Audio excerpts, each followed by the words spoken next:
Think about it. How many times have you watched a liar rise to power while someone honest gets ignored? How many times have you seen charm beat competence, confidence, beat substance, performance, beat truth? It happens in politics. It happens at work. It happens in friendships, relationships, families, over and over again. And we still act surprised every time. But here's the uncomfortable truth. The world doesn't reward truth. It rewards persuasion. It rewards illusion. It rewards people who understand one thing. Machiavelli wrote over 500 years ago, "It is not necessary to be good. It is necessary to appear good." If that sounds cynical, that's because it is. But that doesn't make it wrong. The people who succeed aren't always the smartest, the most qualified, or the most ethical. They're the ones who know how to project certainty, how to say what people want to hear, how to craft a version of reality that feels more comfortable than the truth. And in a world addicted to comfort, guess who wins? Machiavelli wasn't shocked by this. He didn't mourn it. He exposed it. His philosophy wasn't about how things should work. It was about how they do work. He saw politics, power, and public perception as brutal, irrational games. And he gave people a playbook, not to become evil, but to stop being naive. Because here's what we need to confront. Most of us want to believe in goodness. We want to believe that honesty always prevails, that truth rises to the top, that virtue is enough. But deep down, we know better. We've seen what actually happens, and we don't like what it says about us or the systems we live in. So we lie to ourselves. We tell ourselves that it's just a few bad actors, that the world is fair most of the time, that merit will win eventually. And all the while, we keep falling for the same tricks. This isn't just about politicians or corporate leaders. It's about human nature.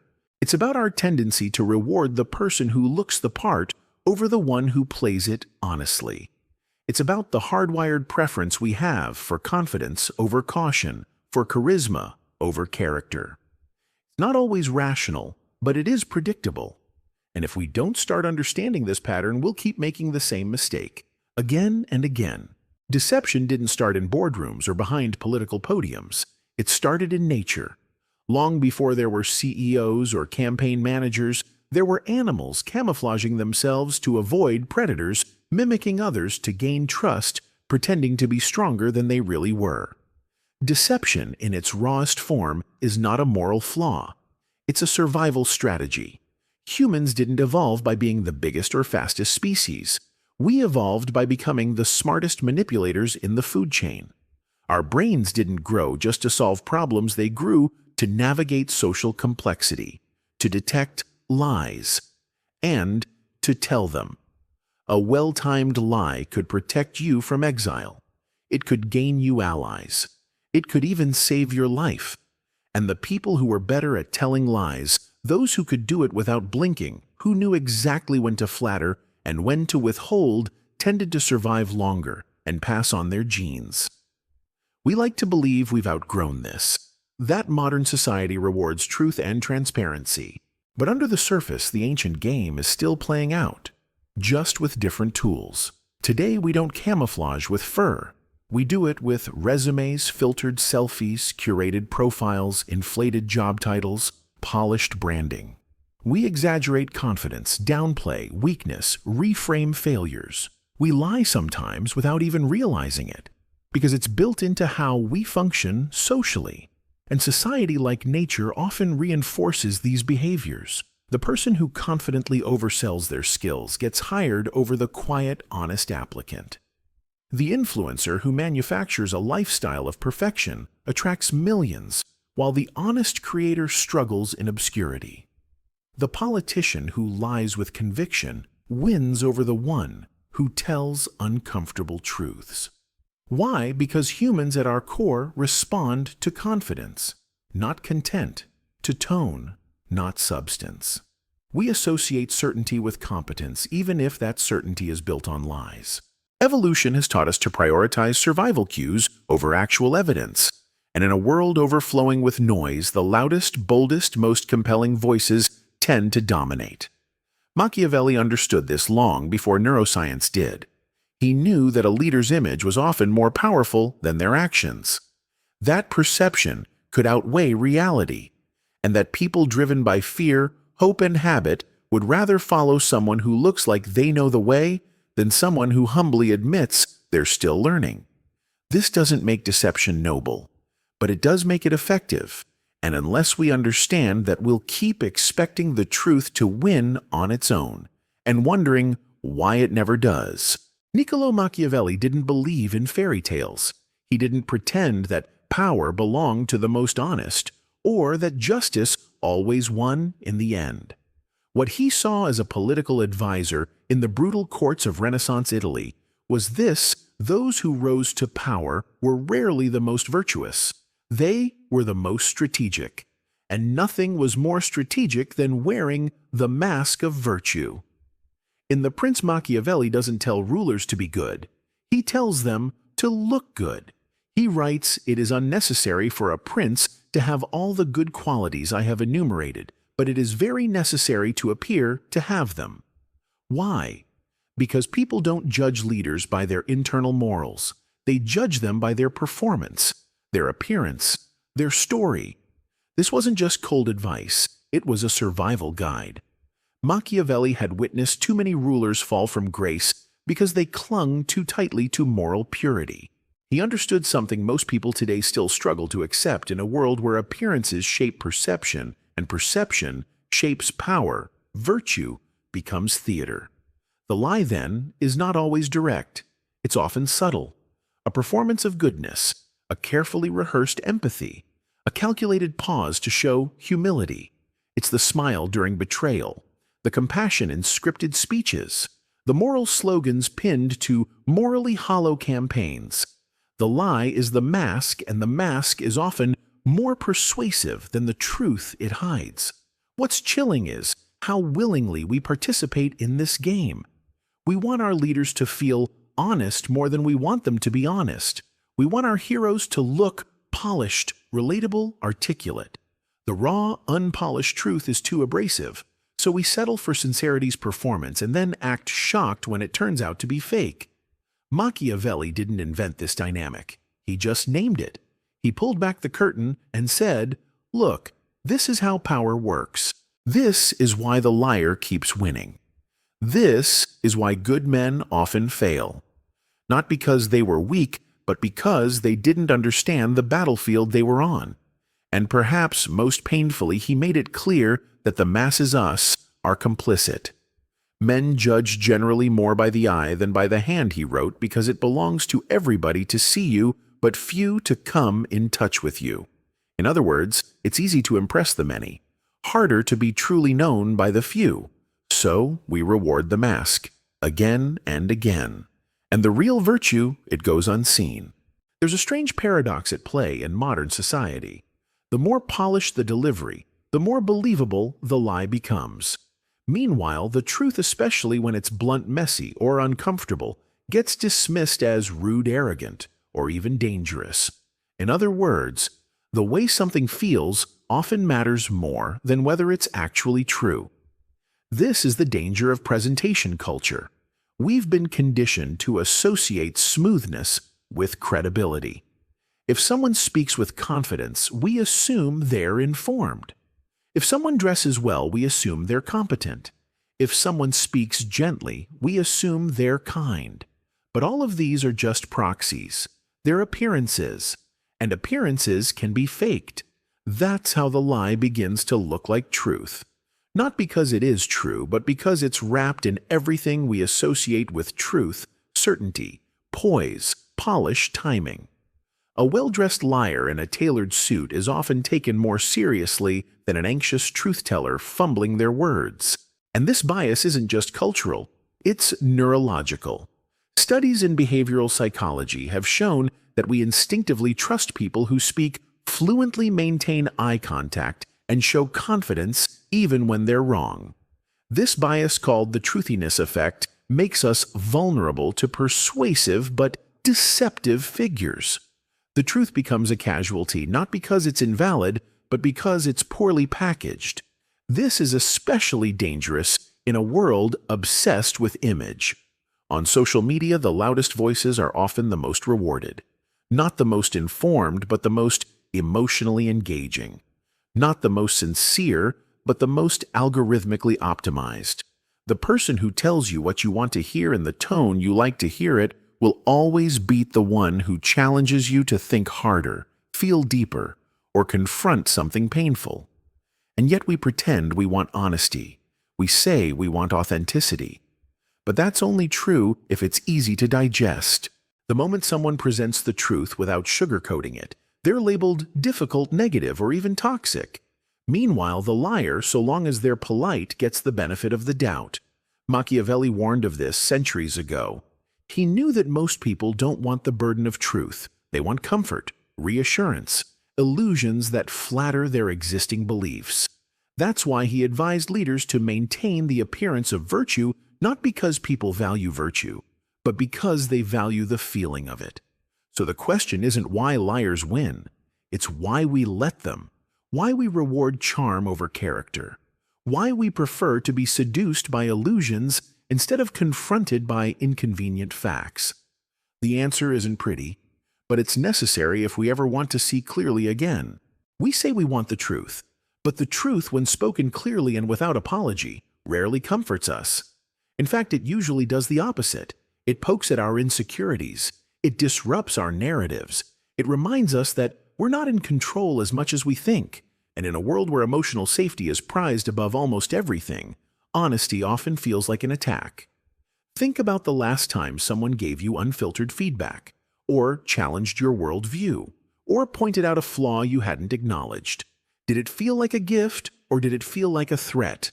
Most of us are not trained to receive truth with openness. We're trained to defend ourselves, to reject discomfort, to protect our sense of self, even if that means ignoring what's real. That's why liars, especially those who flatter us, are so seductive. They don't just tell us what we want to hear. They tell us who we want to be, and they let us stay in that illusion undisturbed.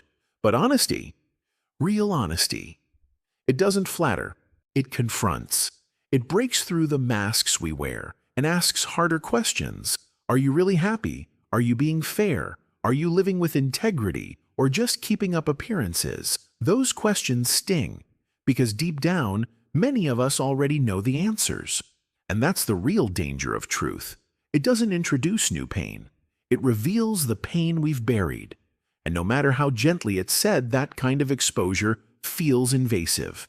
This is why people often recoil from honest individuals, not because they're wrong, but because they make others feel vulnerable. They disrupt the emotional equilibrium. They shine light in places that were safer in the dark. And so society pushes back. It labels the honest person as abrasive arrogant or too intense. Not because of the message, but because of the mirror they hold up. Machiavelli understood this dynamic well. He knew that people preferred comforting illusions over painful truth. That's why he warned rulers not to be too open, to protect their image, to play the game. Because telling the truth in a world addicted to self-protection doesn't make you noble. It makes you a threat. So liars rise not just because they deceive, but because we need them to. We need someone to make the world feel safe, even if it's not. We need someone to blame, so we don't have to look inward. And we need someone to praise, even if they're selling us a dream. In that sense, the lie survives, not on its own strength, but on our collective fragility. The lie doesn't survive in isolation. It survives because it serves a function. It keeps the machine running. The liar, especially the charming and competent kind, becomes a stabilizing force not because they tell the truth, but because they maintain the illusion that everything is under control. In organizations, in governments, in families, even in friendships, there are often things that everyone knows, but no one says. These are the quiet lies that hold entire systems together. The underperforming manager who gets promoted because calling it out would embarrass the company. The unethical politician who stays in office because replacing them would be too disruptive. The toxic friend who never gets confronted because the group depends on their presence. These liars aren't anomalies. They're supported, not just tolerated, but protected. Why? Because exposing a lie often costs more than living with it. Calling someone out means risking conflict, change, fallout. It means stepping out of the comfort zone and into the unknown. And most people, when faced with that choice, choose silence. Not because they don't care, but because they're exhausted, overwhelmed, or just afraid. So the liar becomes convenient, predictable. They play their part well. They flatter the right people. Keep the peace. Avoid making waves. And even when the truth starts to leak through the cracks, society often turns its head, because acknowledging the truth would mean acknowledging complicity. This is where Machiavelli's insight becomes especially brutal. He didn't just observe the liar's rise to power. He understood the ecosystem that allows it. He saw that appearances were so deeply embedded in public life that truth-telling was not just dangerous, it was unwelcome. Not because it's false, but because it's inconvenient. And the most dangerous liars aren't the loud, obvious ones. They're the sophisticated ones. The ones who can say all the right things, smile at all the right times, sprinkle just enough truth into their story to make the deception believable. They don't force the lie, they sell it. And the crowd buys it not because they're stupid, but because it gives them something to believe in. Something clean, something easy. To expose the liar is to disturb that ease. It's to introduce doubt where there was once comfort. To threaten the scaffolding of appearances that make society feel stable, even if that stability is an illusion. So society protects the liar not out of loyalty, but out of fear. Fear of chaos. Fear of confrontation. Fear of having to rebuild what the lie was holding together. And until that fear is faced, the truth remains the most dangerous thing in the room. What happens when someone dares to tell the truth in a world addicted to lies? They don't get praised. They get punished. They don't become heroes. They become threats. The truth-teller in any system that runs on illusion becomes a disruption, a liability. Someone who makes others uncomfortable not because they're cruel, but because they won't participate in the polite denial everyone else depends on. They say what no one wants to hear. They challenge what everyone agreed implicitly not to question. And that makes them dangerous. It's why whistleblowers are often ostracized more than the corrupt people they expose. Why honest politicians are labeled divisive. Why friends who bring up real issues get ghosted while those who play along stay welcome. The problem isn't the truth itself. It's what the truth forces others to confront, the gap between what they believe and what actually is. Carl Jung once wrote, "People will do anything, no matter how absurd, to avoid facing their own soul." That includes demonizing the person who holds the mirror. So when the truth-teller arrives, society doesn't thank them. It scapegoats them, labels them bitter, cynical, arrogant, or unstable. Not because of what they said, but because of what it reveals. Machiavelli would not be surprised. He warned that those who challenge the appearance of virtue are almost always punished. Because they don't just threaten individual liars, they threaten the whole theater. And nobody in power wants the curtain pulled back.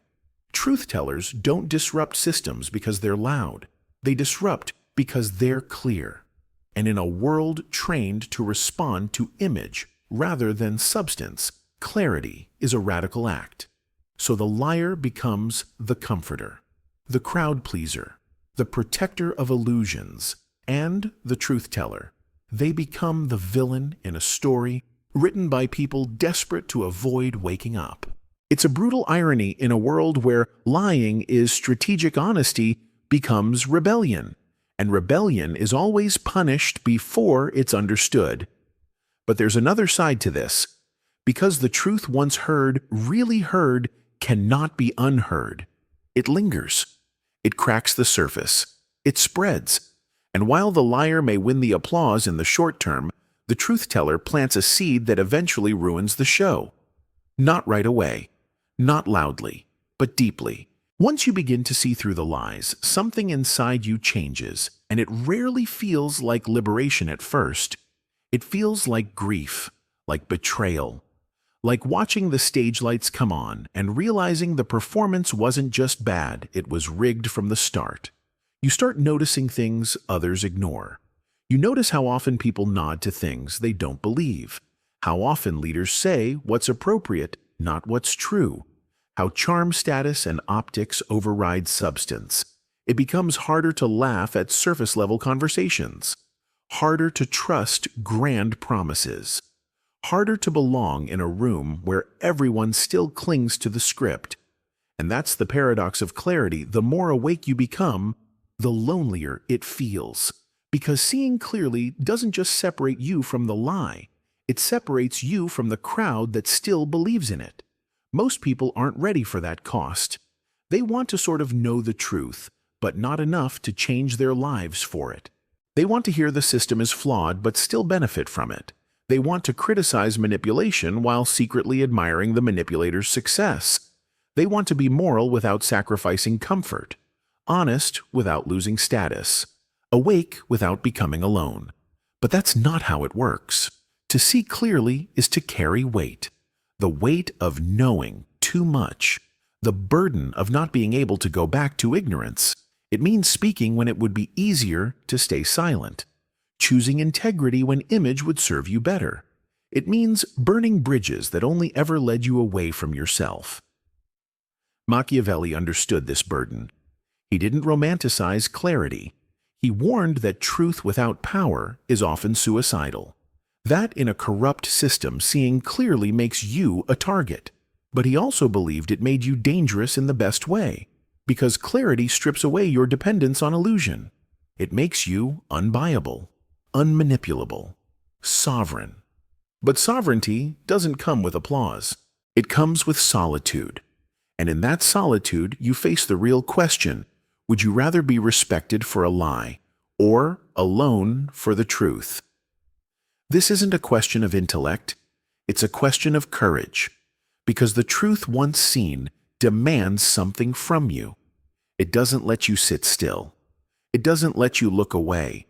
It calls you to act even when it costs you everything. And that right there is why the world rewards liars, not just because they deceive others, but because they let the rest of us off the hook.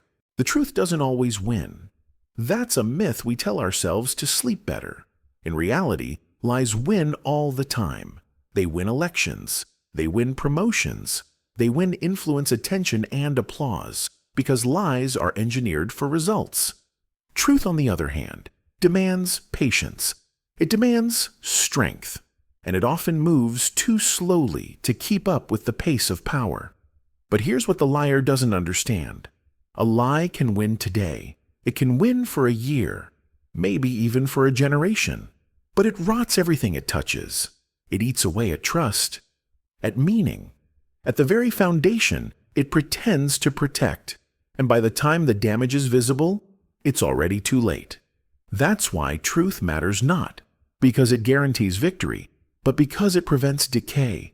Because one truth-teller unshaken can slow down the machinery of deception, can fracture the illusion, can remind us that what's popular isn't always what's right.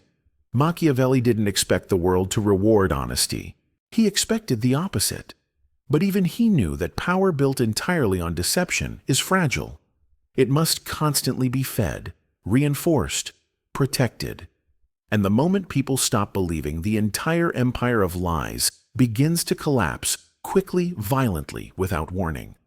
So if you've ever felt like truth doesn't matter, like honesty is weakness, and manipulation is the only way to survive, remember this: the world might not reward you for telling the truth, but it will respect you when the lie finally crumbles. Because when the dust settles, people don't look for the flashiest voice. They look for the one that was right all along. That's who you want to be, not the one who won the crowd, but the one who didn't need it. The one who could stand alone, see clearly, speak quietly, and still shape the world from the shadows. Because in the long run, it's not the lie that rewrites history. It's the voice that refused to forget the truth.